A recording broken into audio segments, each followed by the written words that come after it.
기도하겠습니다. 성부와 성자와 성령의 이름으로 기도합니다. 주님, 저희가 회개하며 회개에 합당한 열매를 맺게 해주시옵소서. 회개하지 않으면 우리도 그렇게 죽고 망할 것이라고 말씀하셨고, 무화과 나무 비유를 통하여 기회를 주니까 조금 시간 연장해 줄 테니까 그 기회가 있을 때, 시간이 있을 때 회개하고 그 열매를 맺으라고 주님은 비유로 말씀하셨나이다. 저희가 진정으로 회개하고 회개의 열매, 회개에 합당한 열매를 맺어 주시옵소서. 예수님 이름 받들어 기도합나이다. 아멘. 오늘은 사순절이라 회개에 대해서 말씀드리겠습니다. 회개가 얼마나 유익한 것인가, 그리고 죄가 얼마나 심각하고 무서운 것인가, 그리고 어떻게 회개를 해야 하는가, 이거 오늘 심각하게 생각해 봐야 됩니다. 너희도 회개하지 않으면 모두 그렇게 망할 것이다. 이건 아주 준엄한 예수님의 말씀입니다. 회개하지 않으면 망한다는 겁니다. 여러분, 당장 회개하십시오. 오늘 밤에 어떤 일이 일어날지 모릅니다. 그리고 하나님은 거룩하신 분이라 죄를 가지고는 하나님의 나라에 결코 들어갈 수 없습니다. 회개해야 됩니다. 예수님이 복음 전파하실 때 첫 번째 하신 말씀이 예수님도 회개하라였어요. 세례 요한도 첫 번째 말씀이 회개하라였습니다. 그만큼 회개는 중요합니다. 회개 없이 축복을 바란다, 회개는 안 하고 축복만 바란다는 것은 마치 이런 거와 같아요. 손이 더러워요. 오물이 묻었어요, 손에. 그리고 손에 독도 묻었어요. 먹으면 죽을 수도 있는 독도 묻었어요. 그 손을 가지고 상추 쌈을 싸서 삼겹살을 올려놓고 입에 넣는 거와 같은 게, 그게 회개 없이 축복 바라는 겁니다. 회개가 없으면 그렇게 심각한 겁니다. 회개하지 않으면 그 우리 속에 있는 죄는 자꾸 자랍니다. 죄가 성장하면 죽음을 불러들이죠. 그죠? 죄는 스스로 생명력을 가진 무서운 놈입니다. 바이러스 같아요. 자꾸 자기가 변해가면서 성장하고 퍼져나가요. 죄는요. 마치 요새 그 코로나19, 코비드-19 같은 겁니다. 죄를 지을 때 악한 존재가 우리 속으로 자꾸 파고 들어옵니다. 그 죄를 잘라내고, 회개하지 않고 죄를 붙잡고 있으면요, 죄를 잘라내야 됩니다. 죄를 잘라내야 됩니다. 그 죄를 붙잡고 있으면 그만큼 우리 안에 마귀의 그 활동 범위를 넓혀주는 겁니다. 아니, 마귀한테 그냥 여기서 놀아라 하고 보장하고 있는 거예요. 죄를 계속 지으면. 말로 하는 죄, 그거 굉장히 무서운 겁니다. 또 죄는 하나님으로부터 오는 그 이른 비와 늦은 비의 축복을 막아버립니다. 죄는 우리에게 오는 좋은 것을 막아버립니다. 작은 허물이 큰 축복을 막아버립니다. 우리 작은 죄가요, 크게 오는 축복을 막아버린다는 겁니다. 엄청나게 좋은 것을 우리가 받을 수 있는데 작은 죄가 막아버린다는 겁니다. 오늘 복음에요, 주님께서 오늘 복음에 세 가지가 나옵니다. 빌립보가 갈릴리 사람들 싹 죽인 거랑, 실로암 탑이 무너진 거랑, 포도원 주인이 이렇게 잘라버리려고 그랬는데, 완전히 파멸시키려고 그랬어요. 무화과 나무를. 포도원 주인이. 웬 포도밭에 무화과 나무가 하나 있어요. 잘라버리려고 그러는 거예요. 거기 세 가지에 대해서 배경도 말씀드리고 은혜 나누겠습니다. 첫째, 빌립보가 다 죽였다 하는 거예요. 갈릴리에서 온 사람들을 죽여버렸다는 거예요. 갈릴리에서 예루살렘까지는요, 어른이 열심히 걸어서 한 일주일 걸립니다. 100마일 거리예요. 한 160km. 그러면 하루에 한 40km 정도 가고, 그러면 한 4일, 5일 걸리겠죠. 건장한 남자가. 보통 사람한테 한 일주일 걸려서 가는 거리인데, 그 먼 거리를 갈릴리 사람들이 하나님께 예배드리러, 제사 드리러 왔는데, 빌립보 총독이 그냥 그 사람들을 다 예루살렘 성전에서 제사를 드리는데, 그 사람들을 죽여서 그 사람들의 피와 그 제물의 피, 예배 드리려고 바치는 제물의 피를 섞어버렸다는 겁니다. 예수님한테 와서 막 사람들이 그런 거예요. 근데 그 사람들이 말한 이유는 뭐예요? 이렇게 거룩한 하나님, 성전을 더럽혔으니 빌립보가 저 오병이어도 행하신 그 능력으로 좀 본때 좀 보여주시죠. 한 말씀 하시죠 하는 마음으로 이거 어떻게 된 겁니까? 하나님의 모독을 당했습니다. 성전이 모독을 당했습니다. 근데 주님께서 하신 말씀은 뭐 너희들도 그렇게 똑같이 죽을 거야. 너희도 회개하지 않으면 그 사람들하고 똑같아. 너희들은 뭐 죄가 없어서 안 죽은 줄 알아? 너희도 회개하지 않으면 죽어 망해 없어져. 너희들이 그 갈릴리 사람보다 더 뭐 덜 죄가 있고 더 깨끗한 거 아니야. 너희들도 회개하시면 그렇게 될 거야. 그러면서 또 한 가지 사건, 그 실로암 탑이 무너져서 18명이 죽었다는 사건, 주님께서 말씀하십니다. 그 실로암이라는 연못은요, 그게 기가 막혀요. 히스기야 왕 때요, 그 성 밖에, 예루살렘 성 밖에 기혼샘이 있었어요. 예루살렘 성에서는 자체적으로 생수가 우러나오는 것이 없습니다. 그래가지고 외부에서 외국이 쳐들어와가지고 예루살렘 성을 싹 둘러 막아버리면 목말라 죽는 거예요. 그래서 히스기야 왕이 그걸 대비하기 위해서 성 밖에 기온섬에서부터 성 안에까지 기가 막히게 이렇게 수로를 파가지고, 수로를 파는데 530m예요. 530m. 그러니까 거의 반마일, 0.5마일 정도 되는 거죠. 그거를 기가 막힌 경사로해서 기온샘으로부터 이렇게 물이 싹 들어오게끔 흘러와서 안에 실로암에 물이 고이게끔 이렇게 한 거예요. 기가 막힌 건축술이래요. 그러고는 밖에는 외부 적이 쳐들어왔을 때 거기에 그 원래 샘이 있는지 모르게끔 다 덮어버린 거예요. 그러니까 아무리 밖에서 진을 치고 그래도 거기를 덮었기 때문에 모르지만 안에는 계속 물이 올라오는 거예요. 거기서부터. 그게 이제 실로암이었는데 거기에 탑을 세웠는데 그 예루살렘에 있는 사람들, 예루살렘은 돈이 많으니까 그 유대인들이 그 낸 헌금 뭐 이런 걸로 그 로마 총독이 그걸 막 갖다가 쓰는데 그거를 반대하고 뭐 특히 갈릴리에서 온 사람들은 아주 그냥 열혈당원들이 많아서 요인을 암살하고 막 이래요. 막 반대 투쟁을 하고.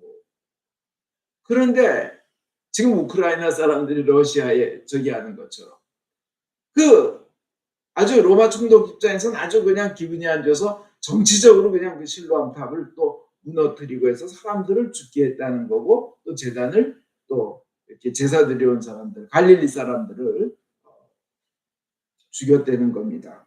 근데 예수님이 대답은 온때를 보여주지 이게 어디에 하나님의 성전을 이게 아니고 너네도 똑같아. 너네 회개하지 않으면 너희도 그렇게 망하고 죽을 거다라는 겁니다. 우리 여기서 심각하게 생각해 봐야 됩니다. 하나님 예수님께서 하신 말씀입니다. 세 가지 생각해 보겠습니다. 너희가 죄가 없어서 안 죽은 게 아니다 이거예요. 우리가 죄가 없어서 지금 안 죽은 게 아니다 이거예요. 우리도 죄 많다는 거예요. 너희가 깨끗해서 죽지 않은 것이 아니다. 의인에게도 재앙은 오지만 그래서 모든 재앙이나 아픔이 죄의 결과는 아닙니다. 욥의 경우를 봐도 그렇고 순교자들의 죽음을 봐도 그렇습니다. 그러나 우리가 확실히 아는 거 하나 있어요. 뭐냐? 죄인이 죄 짓고 회개하지 않으면 반드시 재앙이 온다는 거예요. 그건 확실해요. 죄 짓고 회개하지 않으면 반드시 하나님의 진노를 불러일으킨다는 거예요. 하나님은 기다리시는 겁니다. 너희도 죽은 사람들보다 나은 거 아니다. 죽고 망하고 재난당한 사람보다 너희가 더 깨끗한 것도 아니다. 너희도 벌받아야 되는데 살아있는 것이다. 죽어야 하긴 너희도 마찬가지다. 이게 첫 번째 메시지고요. 두 번째, 우선 회개해라는 거예요. 회개해라. 너희 회개해라 하는 거예요. 회개하면 너희 누구나 다 죄인이니까 회개하라는 거예요. 세 번째, 사형 집행 시간을 연장해 주겠다. 너희 죽을 시간을 사형 집행해. 우리 모두 다 죽어요. 사형 집행해요. 그죠? 죽죠? 그 시간을 연장해 주겠다. 그러니까 기회 있을 때 잘해라는 거예요. 회개 열매를 맺어. 그러면서 무화과 나무의 비유를 들으신 거예요. 무화과 나무 비유면서 포도원에 무화과 나무를 하나 심었는데 3년이나 기다렸는데도 열매가 안 맺으니까 아예 주인이 와서 그 높으신 양반이 오셔가지고 그거 베어버리고 땅 썩힐 필요 없다. 철저히 파멸시켜버리자, 없애버리자. 그러는 거예요. 그러니까 그 포도원 지기가 제 1년만 더 기다려 주십시오. 제가 뭐 걸음을 주고 뭐 이렇게 북돋 나서 열매 맺게 하겠습니다. 그러나 이렇게 이제 얼마나 거기서 우리는 예수님의 그 사랑과 자비와 온유, 세컨 찬스를 주는 것을 느껴요. 그렇지만 영원히 기다리는 건 아니에요. 그것도 영원히 언젠가는 열매 못 맺으면, 끝까지 못 맺으면 잘라버린다는 거예요. 반드시 죽음의 선고가 내려져요. 사형 선고가 내려지고 죽음이 집행돼요. 사형이 집행돼요. 그런 시간이 우리 누구에게나 옵니다. 기회 줄 때 지금 빨리 그 회개의 열매를 맺어야 됩니다. 그 포도원 지기가 예수님을 의미하는 거겠죠. 기다려 주십시오 하시지만 무한정 기다리는 것은 아니라는 거. 그리고 그 예화에서 1년을 준다는 거예요. 너무 늦었다고 하나님이 말씀하실 때가 너무 늦었다. too late. 이미 늦었다 할 때가 반드시 와요. 열처녀에 비유해서도 문이 닫히니까 그 게으른 처녀들이 살려주세요, 살려주세요, 문 좀 열어주세요. 그렇지만 나는 너희들 도저히 알지 못한다. 이미 늦었다. 부자와 나사로에 비유해서도 그냥 그 부자가 지옥에 가가지고 그거 불타오르는데 얼마나 힘들어요. 근데 너무 늦었다는 거예요. 너무 늦었다 하는 시간이 오는 거예요. 영원한 고통에 그냥 고통에 머물러 있으라는 거. 기회 주셨을 때 회개하라는 거예요. 사순절은 그 기간입니다. 너무 늦기 전에 사순절 동안 회개 열매를 맺어야 됩니다. 조나단 에드워즈라고 아주 유명한 분입니다. 아주 저는 이 부분을 심각하게 생각합니다. 진노하는 하나님의 손아귀에 있는 죄인들이라는 그 설교에서 이렇게 얘기합니다. 아주 각성운동, 회개운동을 많이 일으킨 분입니다. 여러분이 오늘 이분 설교에 여러분이 오늘 이 자리에 예배를 보러 와 있지만 하나님께서는 지금 지옥에 있는 영혼들보다 더 이 자리에 있는 여러분을 향해 분노하고 진노하고 계시다는 것을 알기 바랍니다. 하나님의 진노는 죄인들을 향해 불타고 있습니다. 지옥의 불길은 지금 무섭게 타오르고 있으며 이글거리고 있습니다. 그리고 번쩍이는 칼, 잘 드는 칼은 입맛을 다시고 있으며 그들 위에 걸려 있습니다. 언제 떨어져서 잘릴지 모른다는 거예요. 그리고 구덩이는 그들 아래서 아가리를 쩍 벌리고 있습니다. 당신이 지난밤에 지옥으로 가지 아니한 것, 당신이 잠을 자러 눈을 감은 후 죽지 않고 살아서 다시 눈을 뜬 것, 당신이 아침에 눈을 뜨고 지옥 가지 않은 것, 당신이 거룩하신 하나님 앞에 예배 보겠나라고 앉아있는 그 가증하고 위선적이며 죄악되고 사악한 태도에도 불구하고 지옥에 가지 않은 것을 설명할 수 있는 것은 하나님의 손이 아직 당신을 붙들고 있다는 것 외에는 설명할 길이 없습니다.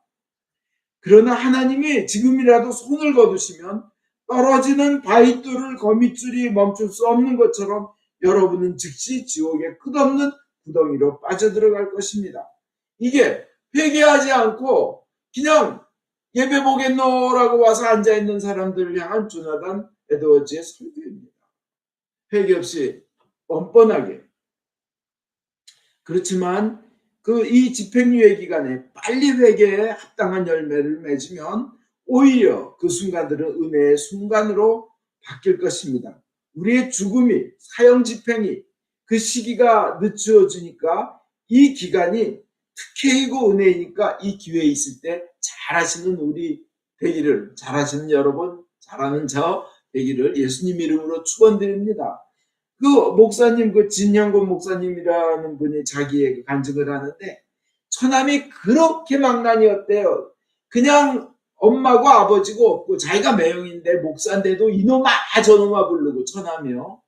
그렇게 그냥 횡폭하고 난폭하고 그냥 속이란 속 못된 짓은 다 하고 다녔는데 어느 날 근저 몸이 안 좋아서 병원에 갔다는데 병원에서 말기라 이제 가서 좀 죽을 준비나 하라 그러더랍니다. 그래가지고 목사님이 가서 너 지금 아프지? 굉장히 아프지?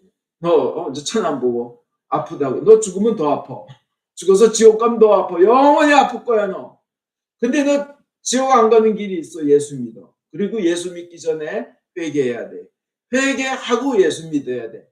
회개 너 지금 진제 하나님한테 회개하고 사람들한테 회개해야 돼. 막 그냥 인정사정 볼 것 없이 그냥 막 원색적으로 뭐 그냥 불신지옥 예수 천당식으로 그냥 전했답니다. 그러니까 어느 날 그냥 회개하기 시작했는데 우선 하나님께 회개하고 자기 엄마 아버지한테, 그러니까 장인장모죠.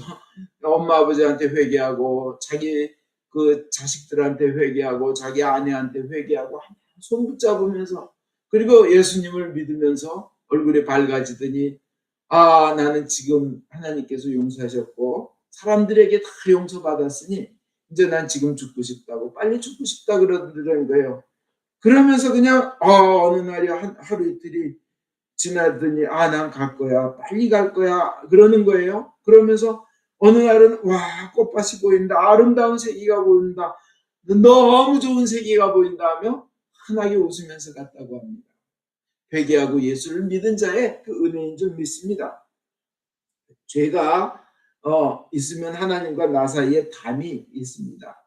회개하면 그 담이 무너져 내립니다. 회개의 유익은 나에게 막혔던 축복이, 하나님의 축복이 나에게 들어옵니다. 회개의 유익은 건강을 되찾게 됩니다. 히스키야 하나님만 바라보면서 기도하니까 건강이 찾아왔잖아요. 그 대신 엘리 대제사장은 회개보다는 하나님의 뜻이 오직하랴 그런 뒤에서 회개기보다 오직하랴 하고 포기하니까 모가지가 부러져서 죽었어요. 회개하니까 다윗은 많은 죄를 지었으면서도 영광을 받았습니다. 회개를 하지 않은 사울왕은 어떻게 돼요? 왕자를 뺏기고 처참하게 전쟁터에서 죽습니다. 회개하니까 니느웨 같은 도시는 심판을 면합니다. 회개하면 하나님이 기뻐하십니다. 그냥 천국의 잔치가 벌어집니다. 회개는 내 안에 모든 오물들, 더러운 것 다 버리고 내 손에 묻어있는 그 독소들, 오물뿐만 아니라 독한 것들 다 버리고 깨끗이 씻고, 그리고 상추에다 삼겹살 올려서 먹으려고 하는 것과 같은 겁니다. 그리고 시편 34장 17절 18절에 여호와는 중심에 통회하는 자를 구원하시는도다 이렇게 되어 있습니다. 우선 그런데 그런 회개는 구체적으로 어떻게 해야 되냐? 첫째, 통회하고 반성하고 후회하고 탄식해야 합니다. 가슴 아파해야 합니다. 그냥 그 다음에 두 번째로 죄의 결과에 대해 심각성을 깨달아야 합니다. 죄의 결과는 죽습니다. 망합니다. 그리고 동시에 죄 짓는 것을 두려워해야 합니다. 두려워해야 됩니다. 그거 없이 그 죄에 대한 심각성 없고 두려워하지 않으면서 나 주님 믿어요 하면서 주님 품에 있어야 하면서 살금살금 죄를 지면 이 죄에 대한 두려움이 없는 거예요. 그죠? 심각성을 알아야 돼요. 그러나 두려워하는 것만으로는 부족합니다. 두려움이 없어지면 또 져요. 그죠? 또 더 두려움보다 더 큰 욕심이 생기면 또 죄를 져요. 그렇잖아요. 침략 전쟁이 그렇잖아요. 그죠? 전쟁의 두려움보다 저거 뺏고 싶은 욕심이 더 크면 전쟁 일으키는 거 아니에요. 그죠? 그 바로 왕도 봐요. 그냥 재난이 하나 다가올 때마다 그 모세한테 너 다 가져가, 다 져라. 그래 놓고는 그 다음에 이 두려움 때문에 놀래가지고 막 재앙 때문에 놀래서 가져가 그랬다 재앙이 사라지면 또 마음 싹 바뀌어서 안 돼 이러잖아요. 그죠? 두려움만으로는 부족합니다. 그렇지만 죄에 대해서 두려워해야 되고 심각성 깨달아야 됩니다. 그 다음에 세 번째로 다시는 죄를 짓지 않겠다고 결심해야 합니다. 하나님은 우리가 자기 의지로 내 발로 결정하는 걸 중요하게 여기십니다. 그렇죠? 다시는 죄 짓지 않겠다 결단해야 됩니다. 네 번째로 성령님께 죄 안 짓게 도와달라고 기도해야 됩니다. 주님, 제 힘만으로는 부족합니다. 아무리 베드로처럼 예수님이 살아계신 하나님의 아들이고 그리스도라고 고백해도 인간은 연약해서 넘어지게 돼 있어요. 나 저 사람 도대체 몰라고 예수님을 배반하잖아요. 그죠? 성령님께 죄 안 짓게 도와달라고 기도해야 됩니다. 네 번째. 다섯 번째는 하나님을 향하여 나가는 삶으로 방향을 바꿔야 돼요. 컨버전, 회개라는 게, 컨버트 한다는 게 방향을 바꿔서 뒤로 돌아 앞으로 가예요. 하나님 앞으로 가는 거, 예수님께 향하는 삶입니다. 마치 탕자가 아버지를 죽은 사람 취급했어요. 유대인들은 그 당시 아버지가 죽기 전엔 절대 재산을 나눠주지 못하게 됐어요. 집에서 33장 20절에 보면 너는 아들이건 아내건 형제건 친구건 네가 살아있는 동안에는 아무에게도 권력도 양도하지 말고 재산도 아무에게도 주지 말아라. 자식에게도. 그렇게 그게 이스라엘의 문화였어요. 근데 살아있는 아버지한테 재산반 주십시오. 이거 뭐예요? 죽은 시체 취급한다는 거예요. 그 다음에 난 아버지는 필요 없고 아버지 돈만 필요해 하는 거예요. 그죠? 근데 그렇다고 해서 자식한테 또 그 재산을 주는 아버지도 참 방탕한 아버지예요. 탕부 아버지예요. 그죠? 또 그걸 낼름 받아가지고 요구하고 낼름 가서 창녀한테 다 써버리고 사업 망하고 결국은 온전히 망해가지고 유대인들이 그렇게 추하게 여기는 돼지, 만지지도 말아 그렇게 혐오하고 더럽고 추한 그 돼지를 키우면서 돼지가 먹는 쥐엄나무 열매로 배를 채우는 그 혐오하는 돼지가 먹는 그거라도 어째 얻어먹어서 목숨을 이어가려 하는 그런 것에서 얼마나 그 둘째 아들은 후회했겠어요. 얼마나 탄식했겠어요. 얼마나 한탄하며 통회하며 반성했겠어요. 그러나 그것으로 끝나는 거 아닙니다. 그러면 그 자리에서 죽어요. 굶어 죽어요. 가룟 유다도 회개하고 예수님 팔아먹은 때문에 자기 자신만 바라보면 목매달아 죽을 수밖에 없어요. 그러나 주님은 우리가 뭘 하기를 원해요? 탁 돌아서서 아버지에게로 오기를 원해요. 그러면 뭐예요? 오자마자 그냥 뭐 잘못했다는 말, 뭐 회개한다는 말, 이런 말 듣고 싶지 않으세요. 그냥 끌어안으시며 잔치 열어라, 닦아줘라, 옷 입혀라, 비단 옷 입혀라, 신발 새 거로 해줘라, 뭐 반지 끼워라, 소 잡아라, 동네 사람 불러라, 밴드 불러라, 노래해라, 뭐 춤춰라 막 이러잖아요. 아버지께 돌아오는 거, 그것이 진정한 회개입니다. 베드로처럼. 그것이 진정한 하나님을 향하여 나가는 삶, 예수님을 향하여 나가는 삶, 이게 마지막에 가장 중요한 단계입니다. 이것이 반드시 있어야 됩니다. 이게 회개입니다. 사순절에 진정한 회개의 유익을 누리시는 여러분 되시기를 주 예수 그리스도 이름으로 축원드립니다. 아멘. 믿게